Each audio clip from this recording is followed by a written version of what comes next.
The pre-owned EV market is booming, but before you head to the dealership, there are some things you should know. We stopped by Hybrid Electric Car Sales in Franklin to get some advice. First, find the right dealership. You need a store that can educate you. Then make an appointment. Don't just show up. And before you go, tell them to have the vehicle fully charged. That's imperative because you want to see what the maximum range is on the car when you're going to see it. If it's got half a charge on it, you're never going to be able to figure out what the life of that battery is going to be. Then compare that number against the EPA rating. And speaking of batteries, check the warranty before you buy. If you end up having to replace a battery, that can get very expensive. Next, make sure the company provides inspections and battery reports in writing. Other questions to ask: how is the car charged and maintained? Was it left on the charger consistently like it should be, or was it left outside in the cold in a depleted state?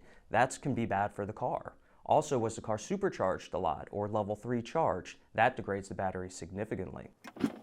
Now you're ready to visit the dealership and test drive it. Make sure there are no warning lights on the dash. You should also consider what kind of access you'll have to an EV charger. Will you have one at home in your garage like this one, or will you have to go to a public place to charge up? And make sure the vehicle comes with the proper charging accessories. Once you've settled on the car, get a pre-purchase inspection done by a third party. You want to see kind of the greasy fingerprints on it from the technician that went through the car and his notes on there. You want to see that. And lastly, check for current tax credits for up to $4,000 or 30% of the sale price. It has to be used, it has to be purchased from a dealership, and it has to be a plug-in model. So the battery has to be a certain size, so a regular hybrid like a Prius wouldn't qualify. But if it plugs in, it qualifies. Now you're prepared and ready to ask all the right questions. Nikki Burdine, News 2.